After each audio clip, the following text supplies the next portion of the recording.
The human mind came up with this. Like, we figured this stuff out. Professor of Justice Studies. How can we arrange the world so that everyone can be themselves? Former Professor of Writing, Rhetoric, and Technical Communication. In learning about the self, we learned about others. Everyone has a story, and that you don't always see that. Conversations on diversity, identity, and writing the self. It can be a loving moment to disagree with somebody. Daisy Breneman. We are all these things. We are all writers. We are all scientists, whether we think of ourselves that way or not. This is The Last Lap. And the classroom is just a magic space. There's no other space in the world where you get to have that kind of interaction. Well, hello again, and welcome to The Last Lap. I'm Mia Brabham, and this is a 10-episode podcast where I interview my favorite, most interesting professors, mentors, and just super cool people during the last 10 days of my undergrad career here at JMU. They all have something absolutely incredible to say about the world, especially today's guest. These are all the questions I've ever wanted to ask them about life, the lessons they've learned, their areas of study and research, and there's a little bit of something to take away in every episode for everybody out there listening. Today, I'm here with Daisy Breneman, the sweetest, most kind, big-hearted human I know, also Professor of Justice Studies at James Madison University, Shannon Garner and Siobhan Brennan, fellow former classmates and group members from our Writing the Self class, with Daisy, are here to join us for the chat today. Welcome! And I want to just start by saying this class was very, very unique, and that's why I loved it so much. It's not often you get to take a general education class where you talk about such important things in this sort of setting. We talked about everything from diversity to disability to ethnicity, different backgrounds, places, things. What did you guys think of the class? This is one of my most life-changing classes. I think one of my favorite classes I've ever taken at JMU, for sure. Absolutely. It was unbelievable. The coursework was amazing. Daisy was amazing. Our classmates were great. It was really awesome. Yeah, it was a really, really great time. I feel like it's so weird when people say, it changed my life. It's true. But what do you do when something actually changes your life? And you have to say that. How is that? It's wonderful. I have the best colleagues. I worked for WRTC for 10 years. I loved that. The people there were terrific. But coming to Justice Studies has been great because, you probably know from the class, I've always been interested in issues of justice and equality and how can we arrange the world so that everyone can be themselves and can bring their whole self. So I'm very excited to be where I am and to get to work with the colleagues that I get to work with. Oh my It's gosh. amazing. My heart is so warm every time I talk to you. It's so tiny finger. I'm just like, Okay, so this is a question I have for you. Have you always known you wanted to be a teacher? Oh gosh, no. In fact, so my mom was a teacher growing up, so I lived with that sort of reality of, there were always papers on the dining room table. And so I would watch her, grade and listen to some of the stories that she'd have to tell, and I think I never want to be a teacher. And both my aunts are teachers too. And I thought, no, can't do that. Went to graduate school, got an assistantship that paid for my tuition if I taught. And the very first time I stepped into the classroom, it's so hard to describe and it sounds cheesy, but it's true. It was like that moment when you're exactly where you need to be. And I never wanted to leave the classroom after that. So it just felt right. And I had wonderful mentors in grad school. That's awesome. And that made a difference too. That's awesome. I would say it runs in the family, but it sounds like it's not the act of teaching, but the caring and compassioning, it's wanting to impact lives. Yeah, that's and that's what it's being in that space of learning and openness and caring, and the classroom is just a magic space. There's no other space in the world where you get to have that kind of interaction, so I love it. Daisy, one thing I can say about you, and I really noticed it when we took that class together, is you genuinely care for every one of your students. Even if they don't talk very much, or even if they're not outwardly in your face all the time like the three of us were. You ready? You're talkative. You care about them and you care about their well-being, and that's so inspirational, especially for us to see just what we could be. Thank you. And so patient. Oh, totally. And especially with the topic of the class, I wouldn't have wanted anyone else to read my papers. It was definitely a personal class, and that's what made it so impactful, I think. Yeah. like, I wouldn't have trusted anyone else. Like, I was like, oh, Daisy's like the only person that can read this, and I'd be okay with it. So it was great. I want like bumper stickers that say Daisy gets it. Daisy gets it. Oh my goodness. But you know, I think there's a connection there because, and this is one of the things that came out in our class, is that everyone has a story and that you don't always see that. It's not always visible. In fact, most of the times it's not. And so listening for that story and creating the space for listening is so important, because it is easy to make judgments about why somebody's quiet or why they aren't participating in the class, and we might be completely wrong about that. So listening is so important. I wanted to actually ask about that. You are just so genuine and kind, and obviously, going into stories again, you can assume like why someone would be so kind. But what is your why for that? I think about like the person in my life when you say those words. My grandfather was just the most amazing person, and I think he's the one that really taught me early on just how important, I mean, just the value of love. I mean, that's one of the gifts he gave me, was just loving me unconditionally. And I could be a real terror when I was a kid. I mean, I would dig up the garden, and I was always into stuff, and I always wanted to be doing something, and I was so curious, so I'd always be like, why, what are you doing, what's that? And he was so patient, and so I think that the good qualities that I do have are because of him, because he gave those to me, and I want to give those to other people. I mean, that's what I want to be for other people.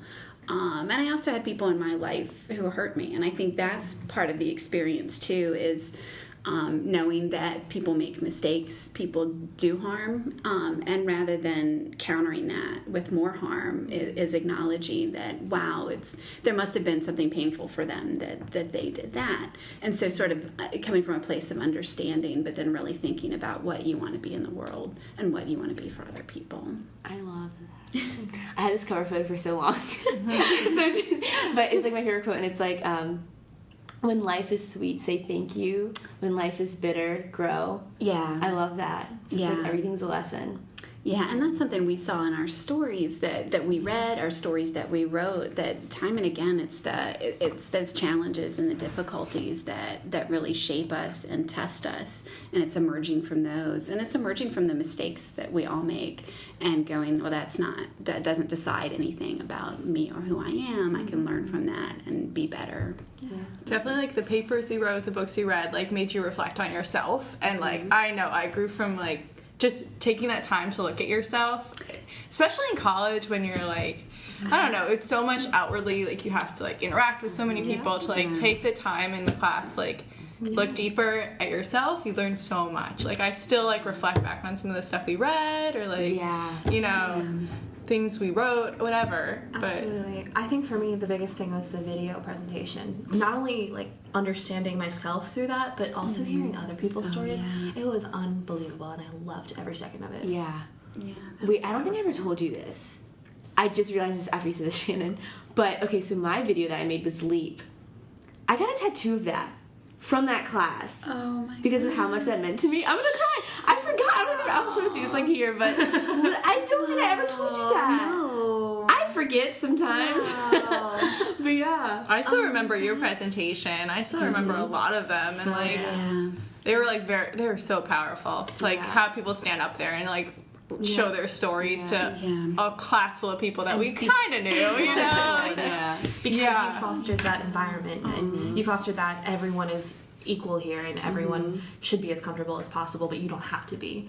And that was just wonderful. The fact that you didn't have to share too, and like whatever we did was like super, I don't know, so many people are like, you're gonna have to give a 15-minute presentation, and that for me creates anxiety. Like, I'm not someone who's like always comfortable standing in front of people, but it was a choice, and then when you have that choice, it almost inspires you to be like, I can do this. Well, that's one of the great things about GHUM being an interdisciplinary class. And I love Justice Studies is an interdisciplinary program. In a lot of ways, WRTC is too. But that sort of not being limited by a discipline, as much as I appreciate what being in a discipline brings. I mean, it teaches you ways to think about the world. But we got to use so many different tools, and so everybody really, I think, got to bring things from their major, the things that they were interested in. And so writing the self seemed like one of those topics where you could dig at the big questions and not be limited by the fences that the disciplines can sometimes bring. And it wasn't limited. I mean, I think in learning about the self, we learned about others. So we did learn about diversity and gendered sexuality and race and all the different selves that people bring. And the ways that we haven't set the world up right, and the ways that we could do better, and so that's what I love about G-Hume. Well, I can't call it G-Hume anymore. Now it's Hume, which is true. We've lost the G.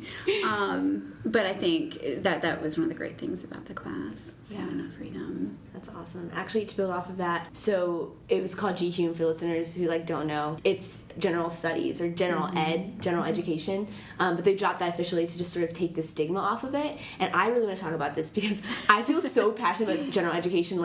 I think it was so important. I know a lot of people don't typically think that way, and I don't know how you guys feel about it, but I think it's so important to get that world view, to come in, take these classes that aren't typically in your major and what you want to study, because it forces you to think about things you wouldn't think about otherwise. And it shapes sort of how you view the world. And I think it's so important to pay attention and to listen, even if it's not something that you would typically be interested in. So how do you feel, and I would love to hear y'all's opinion on this, but just about the stigma surrounding general education and sort of how you personally have overcome that, or how you think it's sort of shifting and changing. Okay, well, I have a strong opinion on this, especially because of this class, because I'm a nursing student and I have very specific courses I have to take, and, the course load's heavy and stuff, but I can say for sure I'm so happy for this general education class because I got to take this course. Honestly, it's changed the way I view things in nursing, the world, and, I don't know, it has made an impact. And say we weren't required to take general ed, I wouldn't have gotten a chance to see the world that way or work with students who were outside of nursing. And it's definitely something that I think brings a lot of diversity and just different ways of thinking. I don't know. I'm a little middle of the road. Because where this class was amazing and I loved it, and the reason why I'm a comm major is because I took GComm and I loved it. Yeah.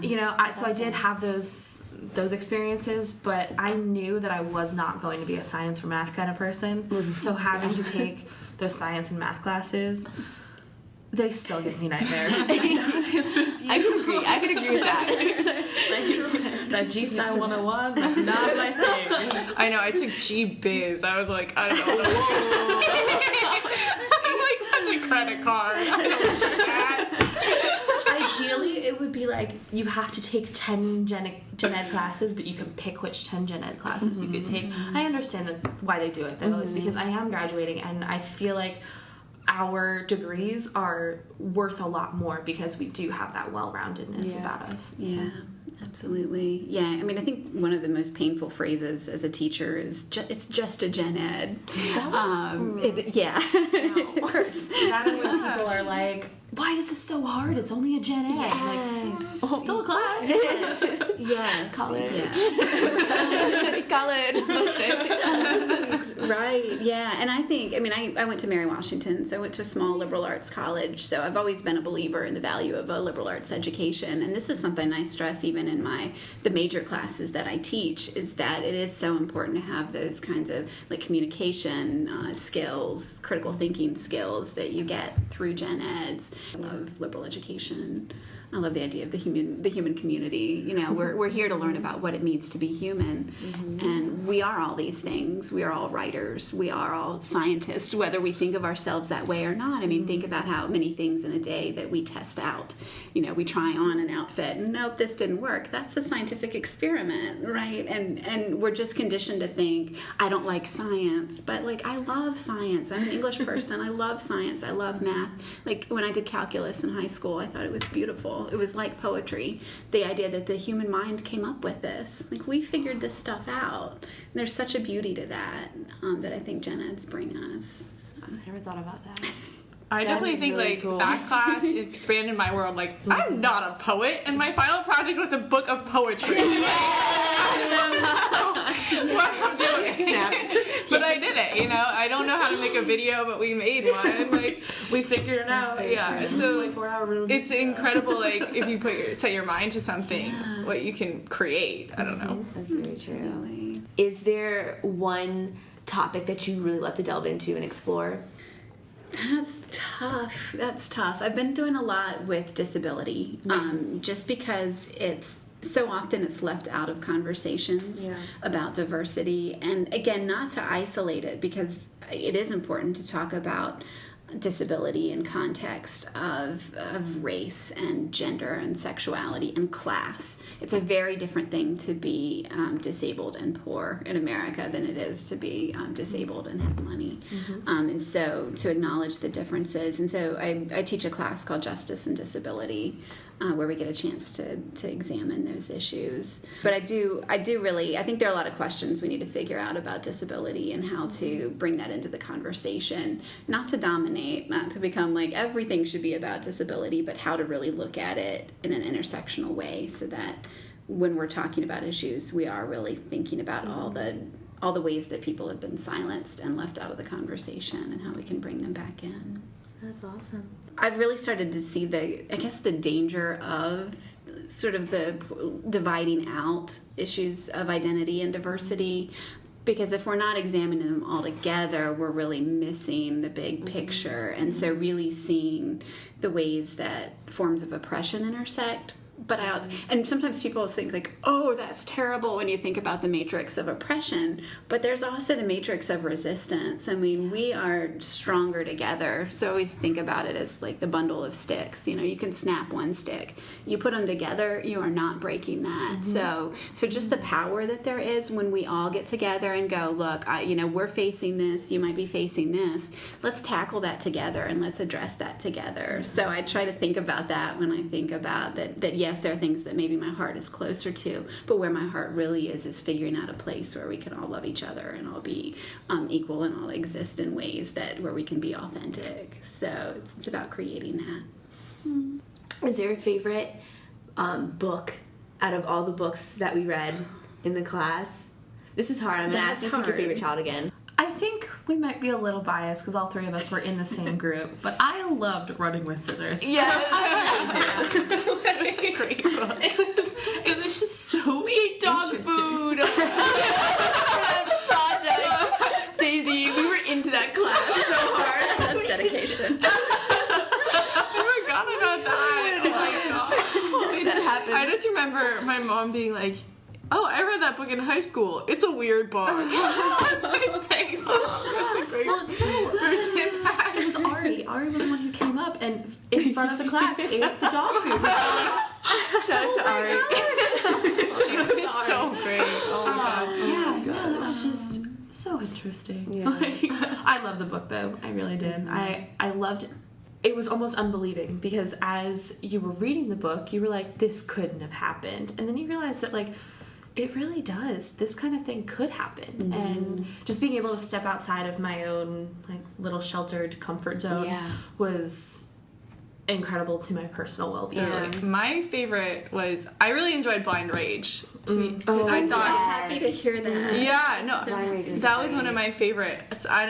I think the book was harsh. I don't know. It was like the author had a lot of anger and stuff, but I think like kind of opened me up to disability and seeing it, and like just kind of, I don't know, we had an extra credit assignment where we had to go and see a panel of students who had disabilities at JMU talk about things and just how to be more inclusive, and I still to this day think about that stuff, and when I walk around campus I'm like, that's not handicap accessible or something like that, and I bring births for sure. Like, I bring it to nursing. I try to bring it to nursing as much as I can because it's true. You don't always see someone's disability, or you don't.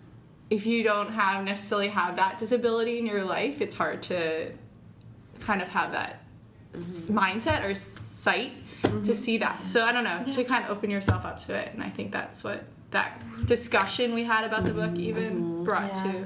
It makes you just like think about things. Like I saw like when the snow days happened and there was like piles in the handicap spots, I was like, goodbye. I was like, I'm so mad. Yeah. And just like buildings accessibility, like, are there ramps? Like, are there places where you can press a button? But one thing I really, really liked was, I think it was the very first book, and I can't remember the name of it, but it was about objects and places and how there's like almost like the ghosts of time and memories, and how like every object like has a story. And I remember people not really liking that one, but I was obsessed with it. I was like, that's so cool, it's so meta. Like, I loved it. What about you, Daisy? That was Mark Doty. Mark Doty, yes, Still Life yes. with Oysters. All of the ones I picked I love, which I feel a little guilty about because I don't want it to seem like, oh, here I picked my favorite books. But I also tried to pick ones. I think I said this at the beginning of the semester. If you like all of them, it would be strange just because they were so different. I mean, I think we read every genre. No, we did poetry. We did that sort of nonfiction prose. We did memoir. Comic. Fiction. Yes, we did fun. Yeah, fun home. Yeah, so I really tried. I tried to offer up a lot of different voices so that people would find something that they loved, and I hope that was the case. But I don't think I can do a favorite. Is that a cop out? No. Just because I love them all so much, and I loved our discussions of them. I do save Running with Scissors for the end. And I think because there's that message of survival and you're going to be okay. Yeah. Even if you go through these terrible things, you'll be okay. And what a great message. I think we all need that message from time to time in our lives. But I want to touch on, I guess, I don't know the word, uncomfortability. Yeah. So, and discomfort. I love what you said, Shannon, about that. I feel like everybody in that class had at least one or two moments where they were like, I don't know how to approach this. This is deep. This happens to people, but I love that, and I always love to like pull the rug from under people's feet and just sort of like attack the elephant in the room. And I think that's why this class was so awesome. And some people didn't deal with it well. They were like, we shouldn't have to read this, and then some people were like, ooh, I never thought about this. I don't know how to approach it, but we're learning. So I want to talk how y'all felt about it, and then also how you deal with like heated discussion in a class. I feel like you facilitate it very well. It was like, oh, this person on the left side of the room is saying this, and it's pissing this person on the right side of the room off. Big room. But instead of really like getting into it, let's just figure out a middle road, and let's figure out a compromise, and let's figure out a way that we can all see eye to eye without having to change anyone's opinion. And just having that and having a facilitator who was able to do that was an incredible experience, because you never have that. A lot of the times professors are like egging people on. They're like, yeah, let's get into this, like fight it out. And it was great, because even with someone who I have completely different opinions from, we were still able to meet on certain grounds. There's like a quote, and I can't figure out exactly how it goes, but it's like, you grow outside your comfort zone, and it's like taking that step outside. And I think that's what this class was, and like to grow in this class you kind of had to push yourself, and you could see it in students, I think, in the class, like who was willing to like step outside and really like kind of push themselves versus I'm gonna take it, like weren't fully committed to the class. It was one of those classes you had to like really put yourself in and be like, I'm gonna commit to this and I'm gonna go all out, and it changes you. So like to be able to do that for sure. You know, I feel like in life you're on like this kind of like path, and sometimes you just don't, like your mind is set one way, and like you don't always take the time to think about different things in life, I guess. Well, I mean, one of the things, like, I was there with you through all of it, too. I mean, there were moments that were uncomfortable for me. I mean, there are subjects that are hard for me to talk about. There are times that a student said something that, you know, where it's painful. And I want to acknowledge sort of the pain that other people might be experiencing. And so I think that some of it is that I would never ask students to go to a place I wouldn't be willing to go. And so I always feel like I'm learning with my students and I'm experiencing what they're experiencing. But I also think that the way I approach, like, disagreement, for example, one of the really influential essays in my life is Jim Corder's Argument as Emergence, Rhetoric as Love. And so it's really looking at the ways that when we encounter opposing viewpoints, or what he calls contending narratives, that if we stop and rather than get our defenses up, if we emerge into the other. So if we really put ourselves where they are and think about their stories and think about why they feel the way they feel and approach it from a standpoint of love and take the time to care about them and take the time to see, okay, well, why, even if it's, and it's hard when they're seeming directly confrontational or when what they're saying does cause harm to the self, but it's stepping into it and saying, okay, let's talk and let's be with each other and experiencing that. And so I think it's not, rather than interpreting it as threat and hate and, oh no, it's got to be a fight, it can be a loving moment to disagree with somebody and to approach it from that standpoint and like, wow, here's an opportunity where we can learn. And it's hard to do that, and we all fail at that sometime. And I think this maybe is one of the concerns I have about some of the dialogues about diversity right now, is that we really shouldn't punish people for growing. And so, I mean, Styron was encountering race and he's encountering class in ways that are really difficult. And I think it's also easy for us, coming from a place, it's 2016 and, that we've made so much progress, but to understand that people are coming from really different places. And if they're trying to understand and they're trying to get it and they're trying to work through these things, to sort of silence them and say like, oh, because he uses the wrong words, we shouldn't read him, or because they're not talking about it the way we'd like to talk about it, to shut down the dialogue. And I think that openness is really important if we're going to make any kind of progress, that people feel safe enough to say, okay, I really don't understand this, I'm trying, help me figure it out. Yeah, that's so true. Because I feel like I've been in situations before where I genuinely am not coming from that place and I want to know about something and I'm scared to ask because of the environment and the way people are talking about it, because it seems like you're going to be punished for wanting to know. And I think that too, like when things happen, especially just like with race, like with like being a black female,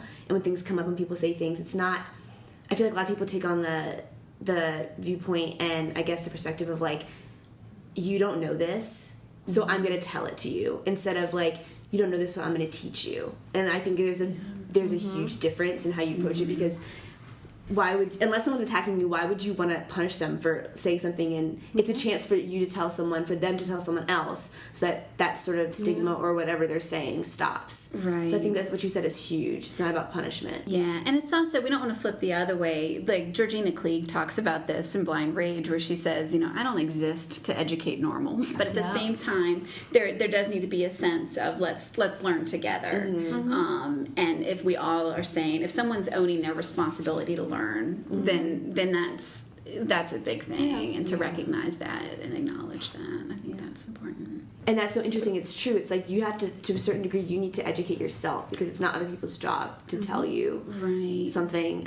But yeah, it's a huge, I'm still finding that balance too. Exactly. Especially from my own experience, to being like, okay, you should probably know this, or look it up yourself. I'm not here to explain it to you. But then also like, hey, I can offer something. Yeah, and I think there's a sense, and I know we talked about this in class, but there's certain stories that people think are okay to share, and then there are the other stories where it's like, wow, that's not the right story, or someone will judge me, or someone won't understand. And I think that's a shame, to let fear stand in the way of sharing those stories, because that just furthers the shame and the stigma. And if we can share more stories, and if we can see that, wow, we are all coming from these really unique places, and that's a good thing. That's not something to be afraid of. It's something to celebrate, that we all have different stories. I'm glad we all have different stories. Yes. Where would life be? Oh my gosh, could you imagine? You'd be like, we're the same. Right. And how would we ever figure anything out? How would we ever We couldn't have scientists and writers and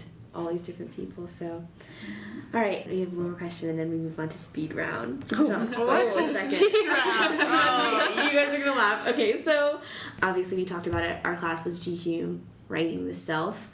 What does it take to write oneself, and how can we do it in our everyday lives? Oh, wow. Is this for me, or is this for everybody? The door's open to writing all. the self. It was our first paper, right? Was the writing yourself, and we had to do journals. And I remember writing journals, and like, I wouldn't stop. I would sit there and journal for like an hour, and I was like, I am not a writer. Like, this is not for. But you found like, oh my god, I have something to say. So I don't know. I think that's something how you can write yourself. I found it like super therapeutic for me and helpful, and like really gave me some insight into myself. So I was pleasantly surprised at how deep I actually got. I didn't expect it from myself at all. I figured, oh, writing this self, like I'll write down my thoughts. But then it was like I wrote down a thought, and then a thought came from that thought, and then a thought came from that thought. And I just like kept going, like you said, and I got into some heavy stuff as well, because I was just like, I just have so much to say, and I didn't even realize it before I actually sat down with the pen and paper and just started writing. Yeah, I think I like the way you say like how we could do it every day, because I think they're the traditional ways we think about, and I journal. It's a way.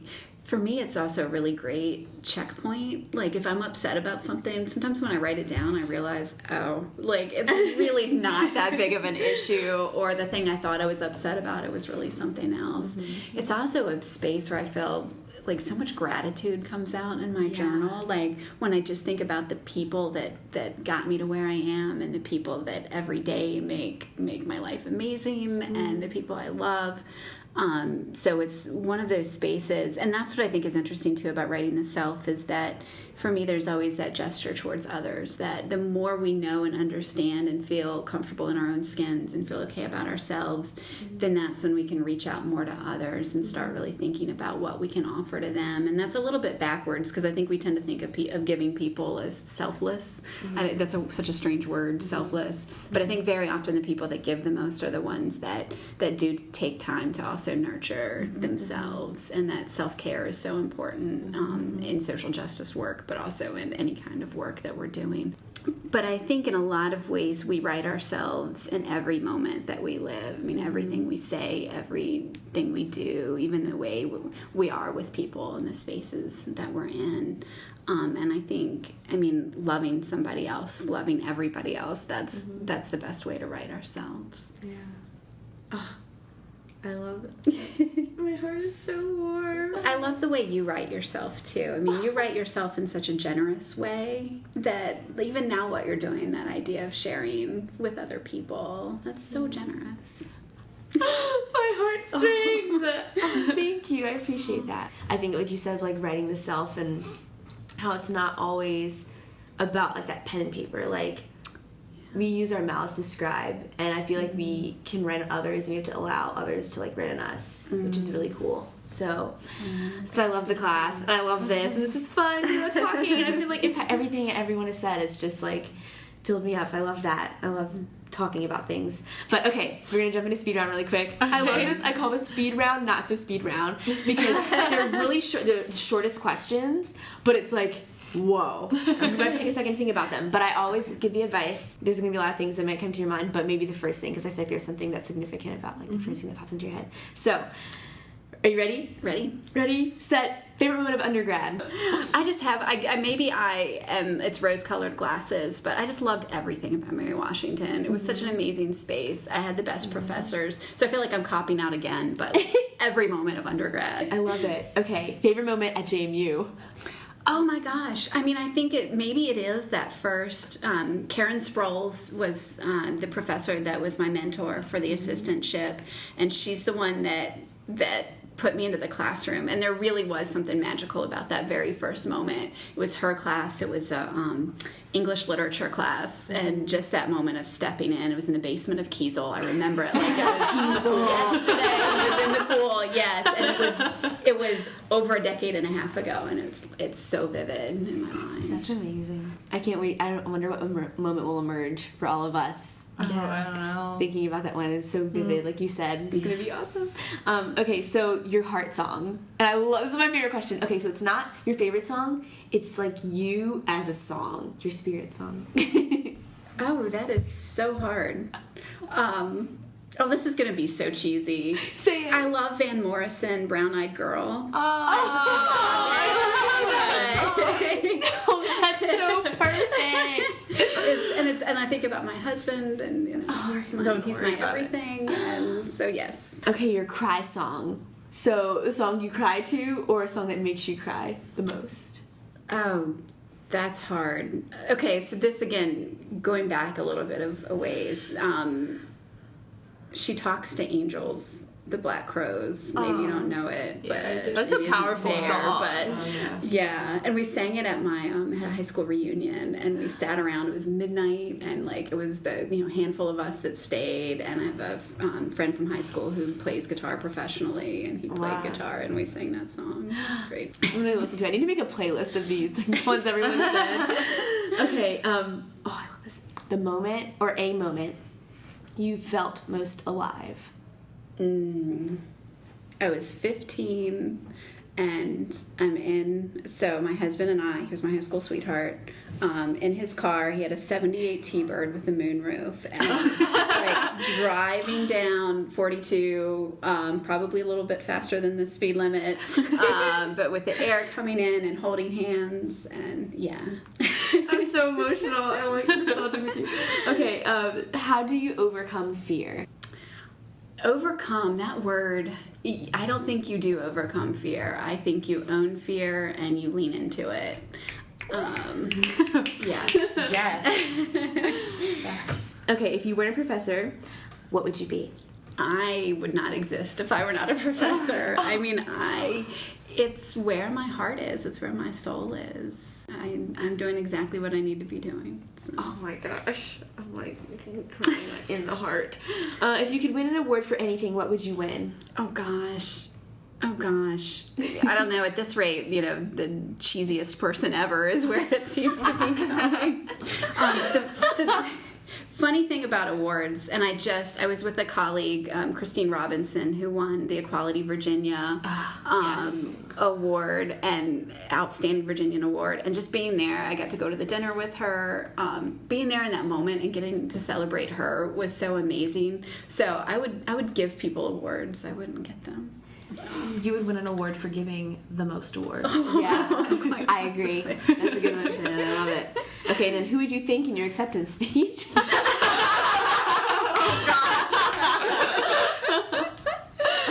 Everyone.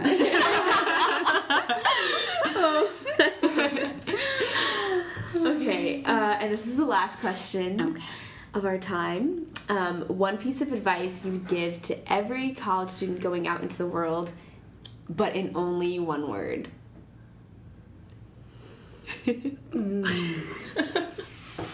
See, this is hard for a word person, you know? I mean, I like my words. It would have to be love. Love. And if I'm going to cheat and use more words, but love yourself, love other people, love what you're doing. Love. That was perfect to end on. My heart's feeling full. So thank you for giving us your time. It was amazing. Thank you, Shannon, Siobhan. Yes, thank you for being here. It's so good to see everyone. No, it's a little reunion. I love it. So cool. Thank you so much for listening. I hope you learned something new today, friends. Subscribe for more podcasts and other stories and video content. If you're listening on YouTube or Facebook, leave a comment to answer any of the takeaway questions listed in the description, respond to any of the topics we talked about today, or even start your own. I promise to read them. They're really fun to read, and they're super interesting. Finally, find me on Twitter and Instagram at yourstruly_Mia_, and let's be friends. Tune into next episode to talk about life with Dr. Mark Warner. It's going to be a really good one. I am so excited. Thanks again for listening, and remember, the best learning happens inside and outside the classroom. This is The Last Lap, and until next episode, gotta run. The Last Lap is produced and edited by Mia Brabham, music by Brian Kim.